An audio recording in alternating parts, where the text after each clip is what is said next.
We are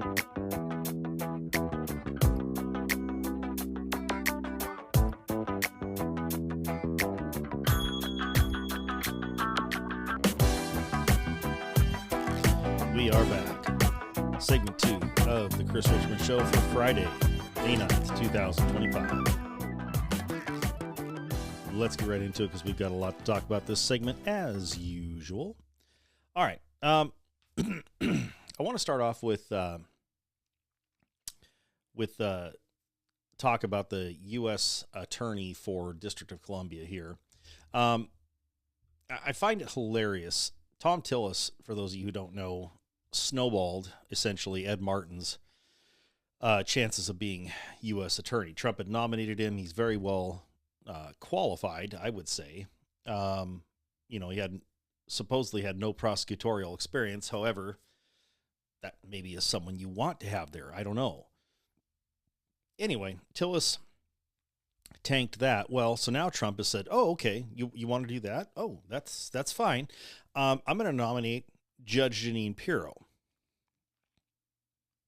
That's right, Judge Jeanine Pirro from Fox News. Now, people are like, "Well, it's another Fox News contributor." New York Magazine, for example, said this. But guess who put out a statement of support for Jeanine Pirro? Senator Tom Tillis. Let's read that tweet. Jeanine Pirro has a long and storied career as a prosecutor, and she is a great choice by POTUS to serve as U.S. Attorney for D.C. Okay. So I find it hilarious that Tillis is all about having Jeanine Pirro. So let's read. That's curious, considering his big objection to Martin was the fact that he actually used jurisprudence to not go after January 6 people who did nothing. I find that intriguing. All right, let's read what New York Magazine wrote about Jeanine Pirro. The title of the article is, "Guess which Fox host got a Trump administration job now?" Donald Trump has named yet another Fox News host to a top D.C. gig. On Thursday, the president announced via a Truth Social post he was naming Jeanine Pirro, a former county prosecutor and current host of The Five, to serve as interim U.S. Attorney for the District of Columbia.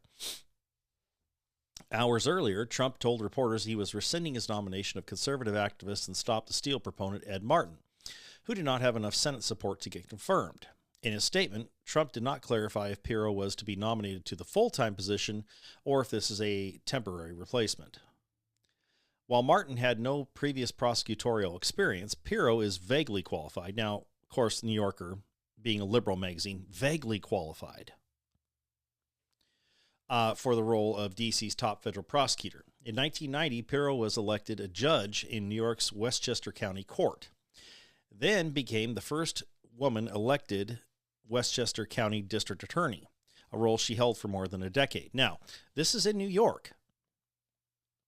So for a conservative to be elected in New York and hold that position, now I know not all of you know New York is blue. I know that. In fact, I know that very well. That's one of the arguments I make for counties being able to secede from from the states they're in is look at New York, look at Washington, look at Oregon, look at California, amongst others, Illinois. After unsuccessful campaigns for Senate and New York Attorney General, Pirro turned to TV. She joined Fox News in 2011, where she became one of Trump's top supporters. In 2021, she was named as a defendant in the Dominion Voting Systems defamation lawsuit for promoting... Okay, now I'm going to read what they say here. A conspiracy theory that claimed voting machine fraud had stolen the 2020 election from Trump. Let me fix that for them for just a second here.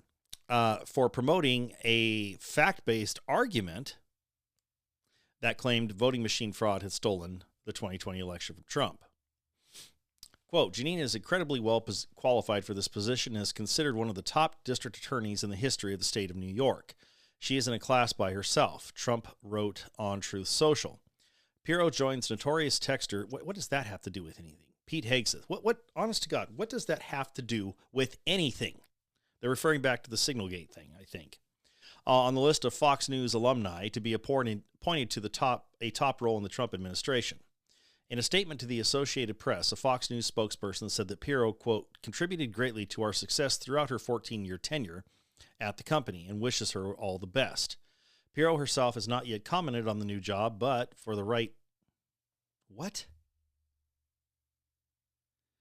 Oh, dear God. See, here, this is why nobody trusts you lot in the mainstream media. Let me read this. Pirro herself has not yet commented on the new job, but for the right price, she might give you, yes, you, the inside scoop. She's on Cameo, and you can get a personalized message from her for the low, low price of $350. What does that have to do with anything on this? Honest to God. This is why nobody trusts the mainstream media, or in this case, the New York magazine.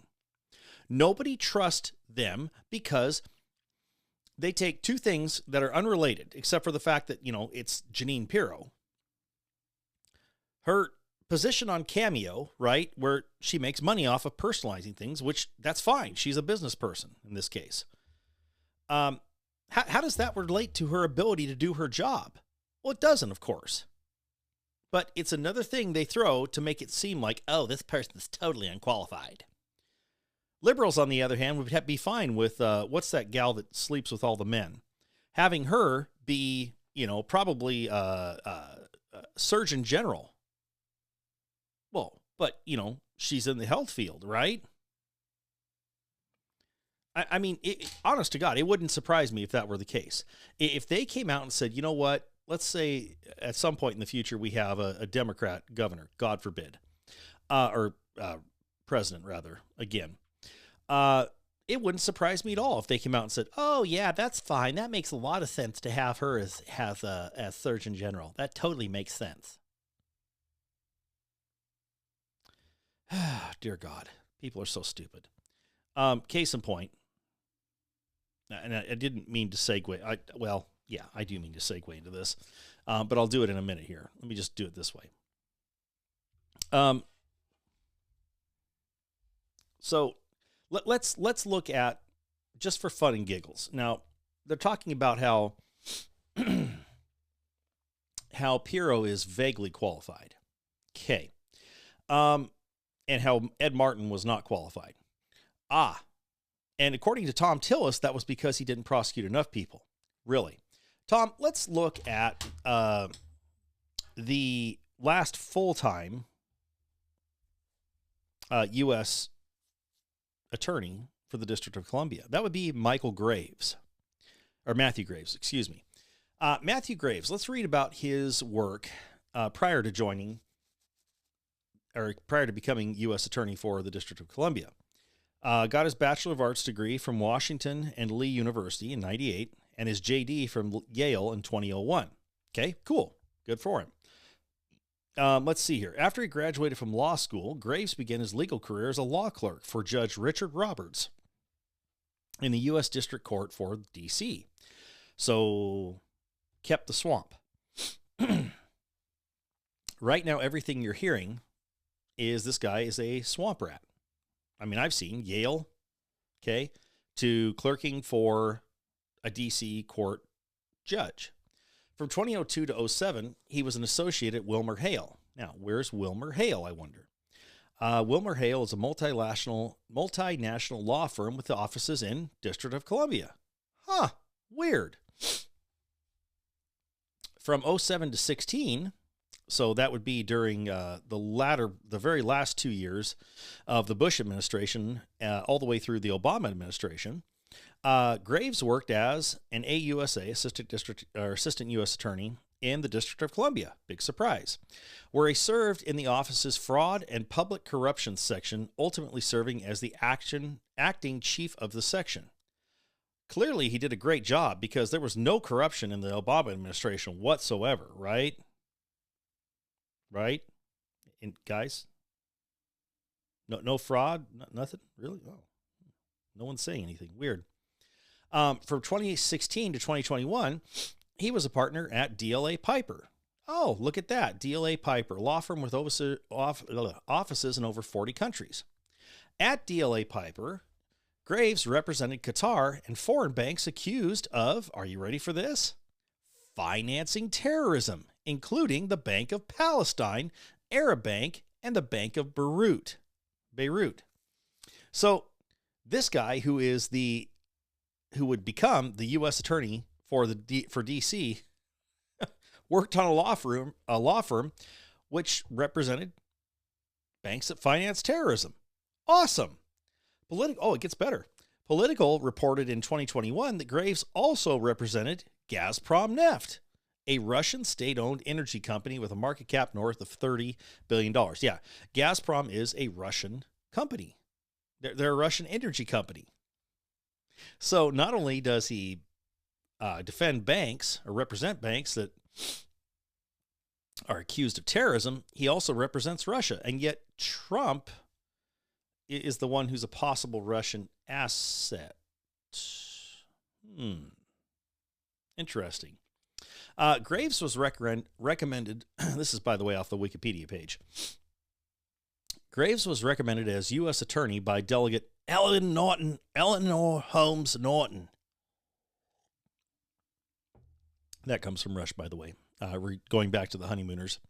On July 26, 2021, Biden plugs nominated Graves to serve in that role. On the 23rd of September 2021, his nomination was reported out of committee by voice vote. He was confirmed on October 28th, and on November 5th, he was sworn into office.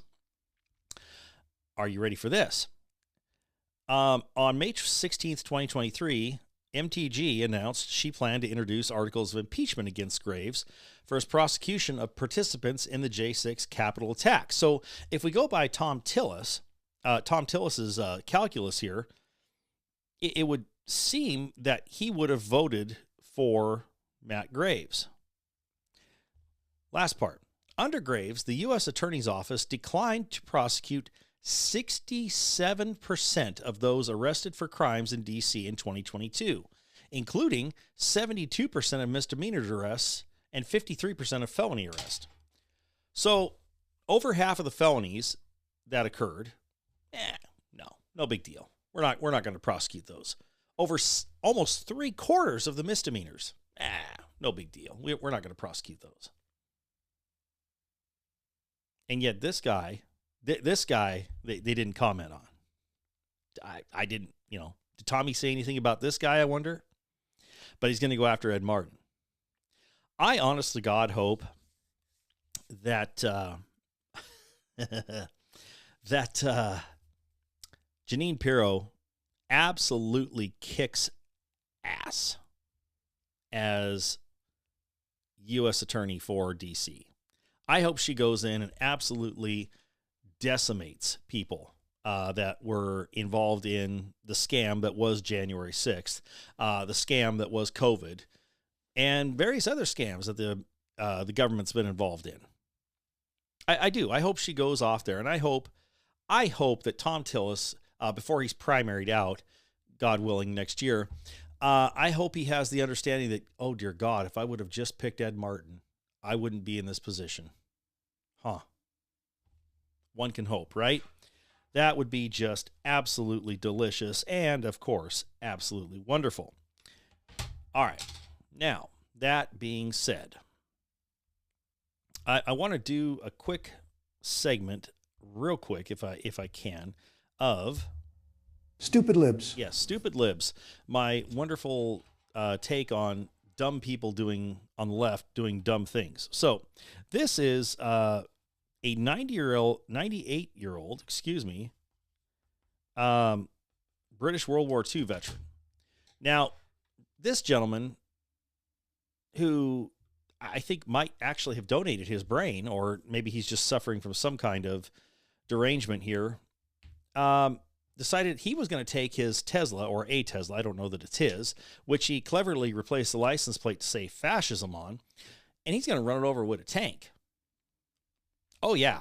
Let's see what this sounds like. This was put up by Defiant L's. Tank versus Tesla. That's what it says on the video. My name is Ken Turner, and I'm 98 years old, and I've served in the British Army in the World War II, as did this Sherman tank. I'm old enough to have seen fascism the first time around. Now it's coming back. You're right. In the Elon UK, Musk, it absolutely the is. richest man in the world, is using his immense power to support the far right in Europe. Okay, so to support people who believe that countries should come first, not the European Union. That doesn't sound like fascism to me. That sounds like nationalism, which in and of itself is not a bad thing. They also say, hey, you know what? We're kind of tired of taking these so-called refugees that are now trying to run our countries. But please, sir, continue. And his money comes from Tesla cars. Not really, actually. Well, I've got this message from Mr. Musk. Oh. We've crushed fascism before, and we'll crush it again. So let's go, shall we? Let's go. I'm sure Elon's incredibly intimidated right now, right? So here's the tank. And it hits the Tesla. She crushes it. It's a tank.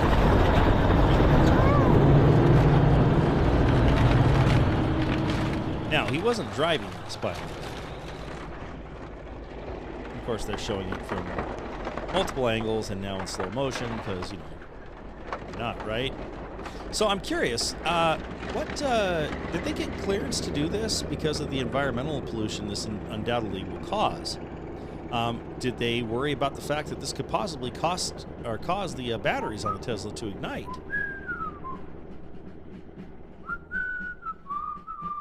I'm guessing they didn't. I would ask, you know, did they get that cleaned up okay?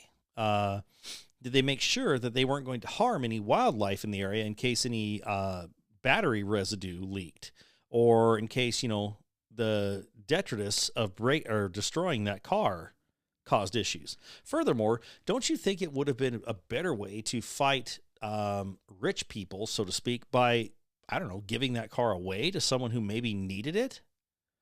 Someone who could have used it? And aren't you just making more pollution by destroying this car?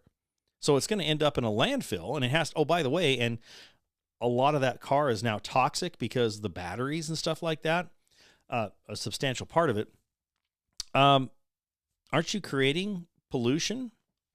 You know, whereas supposedly this is a green thing.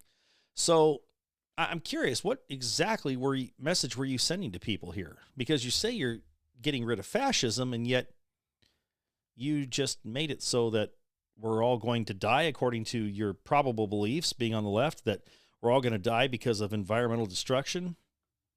Didn't you just take part in that? Just asking a question. Weird. All right, let's take a quick music break. We're a little early this time because we were a little late last time. And when we come back, we'll talk about some other fun topics that have come up in the brief amount of time between the first and second segment. Be right back.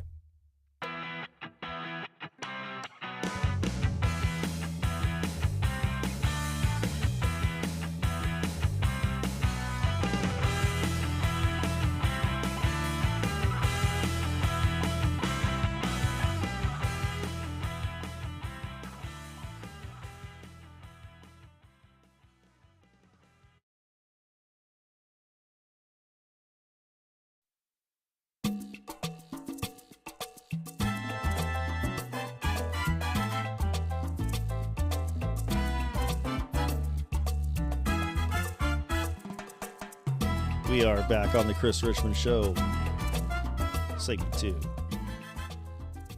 Oh, I love that. I love salsa. That's good stuff. Both the sauce and the music, of course. Now, let's go ahead and get to our semi-regular segment of... That ain't no woman. It's a man. That's right. That ain't no woman. That's a man. In this case, we are going to talk about Tim McBride, who is a representative from Delaware, a Democrat, obviously, who now believes that he's a woman and goes by the name Sarah. This was from Breitbart, by the by. So let's read what Breitbart says, and I'm going to go ahead and give you a second to digest that and probably break down in peals of laughter. Shall we? Okay. This is the tweet itself. Representative, and I'll just go ahead and use the name on here, even though Tim's name is not Sarah. Representative Sarah McBride, Democrat of Delaware, the first so-called transgender member elected to the U.S. Congress, believes it is dumb and, quote, ridiculous, unquote, to formally change the name of the Gulf of Mexico to the Gulf of America. I'm going to let that sink in for just a little bit. Just a little. I'm going to read that last part again, because maybe, oh, you're still laughing? Oh, okay. You want me to, yeah. Mm-hmm. Okay. 1 second. Okay. So let me read this again. Representative Sarah McBride, Democrat from Delaware, the first so-called transgender member elected to the U.S. Congress, believes it is dumb and ridiculous to formally change the name of the Gulf of Mexico to the Gulf of America. So changing the name of a body of water, which was probably known by other names prior to being called the Gulf of Mexico, changing the name of a body of water is what's ridiculous. He thinks that's what's ridiculous. You know, as opposed to the fact that he thinks he is a woman and his name is Sarah. He thinks he can change himself into a woman. That's not ridiculous at all, or dumb. No. Nope, that is totally common sense, makes absolutely all the sense in the world. But changing the name of a body of water, I mean, I would love to honestly, I would love to ask Tim, Sarah, whatever, what his opinion is on Constantinople, or as it's now known, Istanbul. I would love to get his opinion on that. Or, you know, since Ukraine's in the news, why we have changed the name of Kiev to Kyiv, K-Y-I-V, instead of K-I-E-V. If that was dumb and ridiculous too. Or, for example, Turkey changing the spelling of their country from T-U-R-K-E-Y to, what is it, T-U-R-K-E, I don't know what it is now, whatever. Doesn't matter. But if maybe that was stupid. Or, I've got it. I wonder if Tim thinks it's stupid that Cardinal Robert Francis Prevost, when he became Pope yesterday, if he thinks it's stupid and ridiculous that he changed his name to Leo the 14th, if that's what he's going to go by. I wonder if he thinks that's stupid. I'm just curious. You know, I wonder if Tim found that dumb. You know, but again, he thinks that's dumb, but pretending he's a woman, growing his hair out super long and, you know, putting on fake boobs and, you know, potentially mutilating himself in private areas and again, pretending he's a woman, that's not dumb or ridiculous at all. Interesting. Boy, Delaware, you guys are just great. You guys have really selected some wonderful people. Plugs and now this idiot. Awesome. Ah, boy. Yikes. Okay. Anyway. Let's get off of the stupid libs thing for just a minute here, because that definitely was part of it. Let's talk about Thurston County in Washington State. Now, Thurston County, for those of you who don't know, is where Olympia is located. So that's the capital of Washington State, Olympia is. It is an absolute seed of grift, or den of grift. It is kind of like Mos Eisley Cantina in Star Wars. Yeah, that's the whole of Olympia, except with nicer buildings, maybe. But it's funny because their sheriff, Sanders, last name is Sanders, he kind of had some words for some of the judges in Thurston County. This was from Cairo 7. And let's listen to what Sheriff Sanders said about a situation that has developed regarding a manhunt for an armed and dangerous man.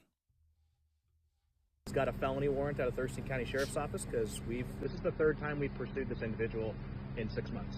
So the last time I talked about him, I actually specifically stated that if the judges don't start taking this seriously, that someone's going to get hurt or killed. And here we are, shooting at the police. So maybe they'll take it more serious this time, but I'm not confident. Yeah, it's hard to believe this is going to end peacefully. So I love that. Yeah, I hope they'll take it more seriously, but I'm not confident. Truth hurts. Hate to tell you. I mean, really? You guys can't. You guys in Olympia, you guys can't. Let me put it this way. I hope this gentleman, this Sanders gentleman, is also one of these sheriffs who will not enforce the stupid, unconstitutional magazine ban, restriction, whatever you want to call it. I'm hoping he's one of those. I really do, because that would be just fantastic. Yeah. Let us hope that's the case. So good on Sheriff Sanders. I hope that he will continue to be as direct and upfront about what is causing problems in his county. All right. Next up, let's go ahead and we are going to go to, we're going to stay in Washington, but how do I put this? We're going to switch gears a little bit here. Again, Washington's in a lot of the news today, unfortunately. This is interesting. This is a more complex issue, and I guess I would say that with a lot of restraint. So the Catholic Church has said that it will excommunicate priests for following a new Washington state law. Now, what the heck is this? You're asking yourself. What on earth is going on? Let me tell you. So let me just read from the article. This is in Newsweek, written by James Bickerton. This was yesterday. The Catholic Church has issued a warning to its clergy in Washington state. Any priest who complies with a new law requiring the reporting of child abuse confessions to authorities will be excommunicated. The new law, which will take effect on July 27th, eliminates the long-standing confidentiality of the confessional, forcing Catholic leaders and lawmakers into a highly charged standoff over religious liberty and child protection. However, the Archdiocese of Seattle and several bishops argue that the law not only contravenes church doctrine, but crosses constitutional lines, while supporters maintain it is a crucial step to protect minors from abuse. Okay, so the rest of the article is, as you can imagine, it just kind of wanders. Let me put it to you this way. If I was confident in any way, shape, or form that Washington State would actually limit this to just child abuse cases and child molestation, I would probably be inclined at least to side with the state on this. But we both know, all of us know, that that's not what's going to happen. No, as a matter of fact, I would be surprised if this doesn't expand very shortly. Now, here's the thing. Trying to protect kids is a very noble idea, a noble endeavor, right? 100% is. There's nothing wrong with that. But we all know how government works. And first of all, the church doesn't really care about what the state does. If you're a priest and you are in Washington State, if you are a devout priest, if you are a practicing Catholic, or any type of denomination for that matter, you couldn't care less about the laws of the state for the most part, because guess what? The laws of God they are far above the laws of man.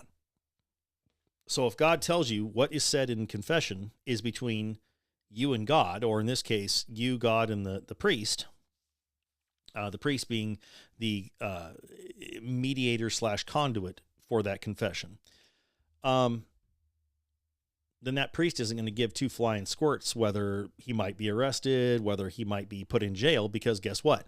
God said this.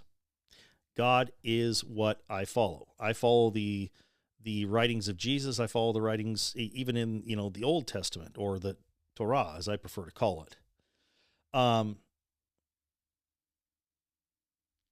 Laws of man make no difference to me.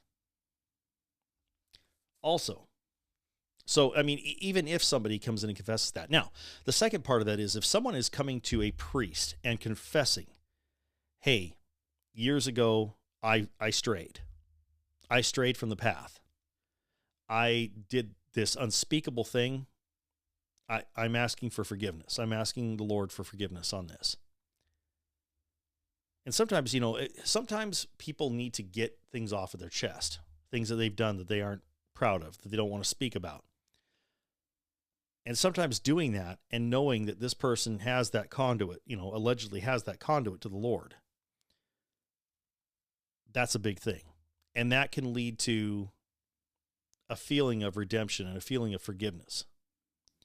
People always say, well, if a serial killer, before he dies, confesses his crimes and atones for them and says, and seeks forgiveness and accepts the Lord Jesus as his Savior, et cetera, right? And means it, actually is truthful about this and is open and honest about that. Is he saved?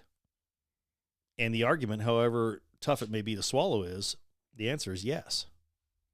If he means that, if he is repentant, if he repents of his sins. Now, ideally, of course, he would do it while, he was still alive, but it's tough. It's tough to hear that. It's tough to think that, dear God, this person was an absolute evil doer on earth. And yet he's going to be there in heaven? What? But think back to it. Think back to the two thieves that were crucified along with Jesus. One of them mocked him and scoffed at him and said, "You're no son of God. If you were a son of God, you would get yourself out of this." The other one realized who Jesus was and accepted that he was the Savior and he was the Son of Man, and that he was the Son, that he was God and the Son of God, fully man, fully human, or fully man, fully God, and begged forgiveness and asked if he could join Jesus. And Jesus said, yeah, you will be, you will be with me this day. Same thing.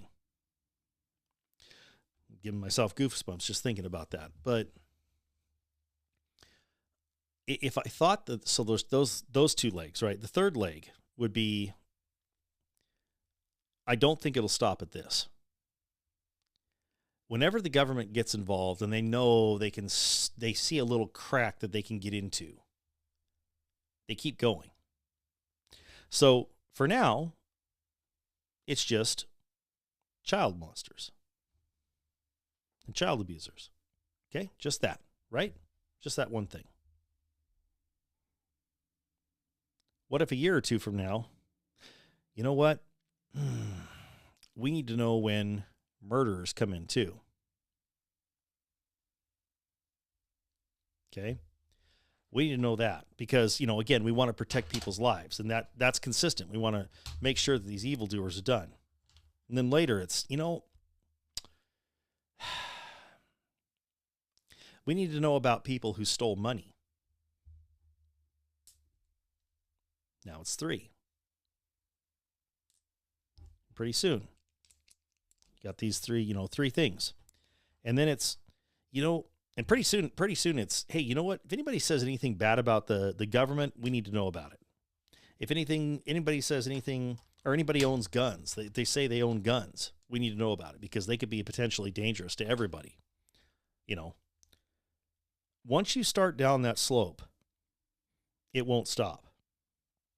I'll go back to the Texas sodomy ruling years ago.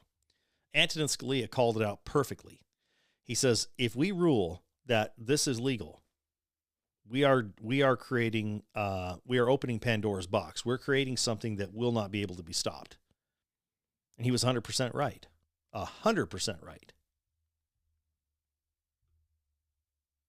So be very, very, very, very careful. And again, that's one of the reasons why I don't support the government's view on this at all. I don't.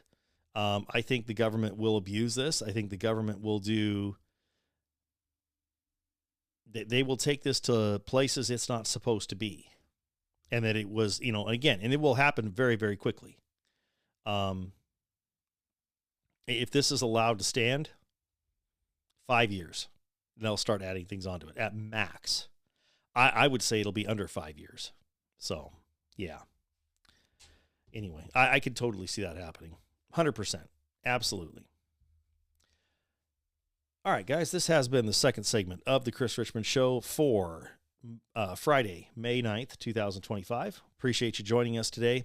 Again, I'm going to start doing these second segments maybe just a little bit shorter, or try to, just so that I get to where the other day I had two that were, gosh, like an hour and 15 minutes almost. That's a lot of listening. And that's a tough row to hoe, considering like you listen to Rush Limbaugh back in the day, right? Or Sean Hannity or whatever. They have a 3-hour show. There's actually only maybe an hour and 20 minutes worth of talk in there. Maybe a little more, maybe an hour. Actually, it's probably closer to an hour and 40 minutes. But the point is that, yeah, 2 hours, 2.25 hours, 2.5 hours, you're looking at like a 4-hour radio show, essentially, the amount of information. And I want to make sure you guys are able to get in and get out and do it in a timely fashion, so that way you're more inclined to listen. All right. Anyway, like I said, this has been the second segment of the Chris Richman Show for Friday, May 9th, 2025. We appreciate you listening today. Look forward to seeing you again on Monday. And if anything comes up on the weekend that I feel the need to comment on, of course, I'll do that. But again, thank you for listening. And above all, above everything else, God bless you and go with God.